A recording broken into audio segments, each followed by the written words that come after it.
Assalamualaikum, selamat datang di channel Raja Weton, channelnya segala prediksi. Mohon dukungan kepada semua teman-teman untuk memberikan like dan komentar yang membangun. Terima kasih dan selamat menonton. Kali ini kita akan membahas tentang Malaysia yang kesal dan marah karena ranking dunia FIFA-nya resmi disalip timnas Indonesia. Bahkan Indonesia berpeluang tembus ranking 100 dunia jika berhasil mengalahkan Bulgaria di ajang final FIFA Series 2026 Jakarta. Simak penjelasan selengkapnya, dan mari berdiskusi di kolom komentar.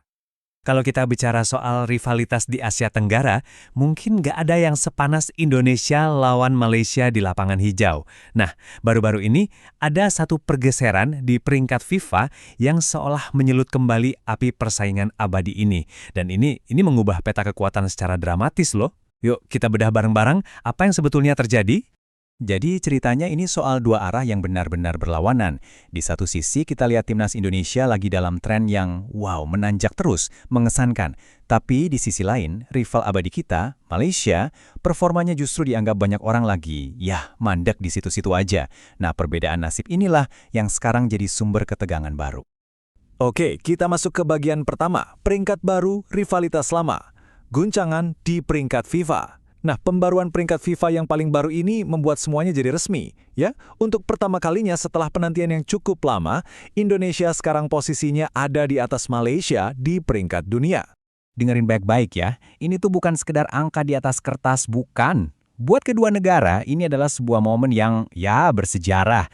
Bisa dibilang ini titik balik dalam rivalitas yang udah puluhan tahun. Dan seperti yang bisa kita duga ya, berita ini langsung memicu reaksi yang, kontras banget di kedua sisi.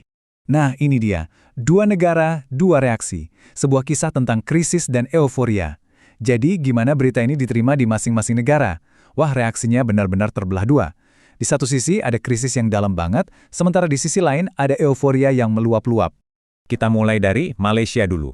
Di sana situasinya digambarkan dengan dua kata yang sangat-sangat kuat. Media olahraga di sana loh, nggak ragu-ragu menyebut ini sebagai sebuah krisis harga diri untuk sepak bola nasional mereka. Ini nunjukin betapa dalamnya dampak psikologis dari sekedar pergeseran peringkat ini. Terus, kenapa sih reaksinya bisa sehebat itu? Nah, ini dia masalahnya. Para supporter di sana merasa performa timnas mereka itu bukan cuma mandek, tapi malah cenderung menurun. Kekecewaan ini akhirnya meluap di media sosial, banyak banget yang menyerukan reformasi total di federasi. Dan yang paling penting, ketinggalan dari Indonesia itu bukan lagi cuma soal peringkat. Buat mereka, ini udah jadi simbol kegagalan yang pahit banget buat diterima. Nah, sekarang kita pindah ke Indonesia. Suasananya, beda 180 derajat. Di sini, kabar ini disambut dengan kegembiraan yang luar biasa. Ada gelombang optimisme yang membumbung tinggi banget di kalangan para pecinta sepak bola tanah air. Jadi apa sih yang mendorong kebangkitan timnas kita? Kuncinya itu ada di proyek jangka panjang yang sekarang mulai kelihatan hasilnya. Permainan tim makin solid kan? Itu berkat kombinasi strategis antara talenta-talenta muda yang dikasih kepercayaan plus integrasi pemain keturunan berkualitas yang ngisi pos-pos penting. Nah hasilnya, ini pendakian yang konsisten dan meyakinkan di peringkat dunia. Oke, lanjut. Laga penentu sejarah. Pertandingan yang bisa mendefinisikan segalanya. Soalnya, euforia di Indonesia ini bukan cuma karena urusan peringkat aja.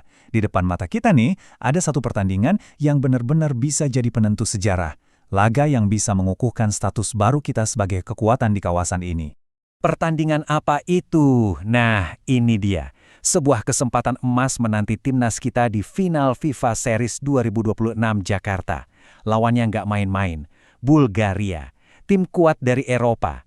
Jadi ini bukan sekedar laga biasa ya. Ini kesempatan emas buat ngebuktiin diri di panggung yang lebih besar dan pastinya buat mencetak sejarah baru. Dan pertaruhannya? Ini besar sekali. Kemenangan melawan Bulgaria itu diprediksi bakal melontarkan Indonesia masuk ke peringkat 100 besar dunia FIFA. Bayangin, ini sebuah pencapaian monumental yang udah lama banget kita idam-idamkan sebagai bangsa. Kalau kita menang, dampaknya bukan cuma naikin peringkat Indonesia doang loh, tapi ini juga bakal menciptakan jarak yang makin jauh, makin signifikan dengan Malaysia. Jadi ini bukan lagi sekedar soal nyalip tipis-tipisan, ini soal bener-bener ninggalin rival kita di belakang. Jadi, bisa kita lihat ya, satu pertandingan yang sama tapi punya makna yang beda banget. Buat puluhan ribu supporter Indonesia yang bakal memadati stadion, ini adalah penegasan dari sebuah kebangkitan. Tapi buat Malaysia, ini jadi pengingat pahit kalau rival mereka sekarang udah melangkah lebih jauh. Kita masuk ke bagian terakhir, lebih dari sekedar sepak bola. Karena pada akhirnya semua ini tuh jauh lebih besar dari sekedar skor di papan atau angka di peringkat. Ini menyentuh sesuatu yang lebih dalam, yaitu harga diri dan identitas nasional. Iya, dalam rivalitas seperti ini, sepak bola itu udah jadi semacam arena buat mempertaruhkan kebanggaan nasional. Setiap gol, setiap kemenangan, bahkan setiap peringkat itu jadi cerminan langsung dari gengsi sebuah negara di mata tetangganya. Ini panggungnya, di mana semangat kolektif sebuah bangsa dipertontonkan. Makanya pergeseran peringkat ini sekali lagi ngebuktiin kalau bagi kedua negara, sepak bola itu adalah sebuah narasi yang jauh lebih besar dari sekedar 90 menit permainan. Ini cerita soal ambisi nasional, soal kejatuhan, kebangkitan, dan pada akhirnya, nasib. Sepak bola jadi semacam barometer tidak resmi buat ngukur kemajuan dan momentum sebuah bangsa. Nah, ini membawa kita ke sebuah pertanyaan terakhir untuk direnungkan. Bagi sebuah bangsa, apa sih arti sesungguhnya dari sebuah kemenangan? Saat sorak-sorai penonton menggema dan bendera negara berkibar tinggi, apa yang sebetulnya lagi kita rayakan? Mungkin, kemenangan di lapangan itu adalah cerminan dari harapan kita semua di luar lapangan.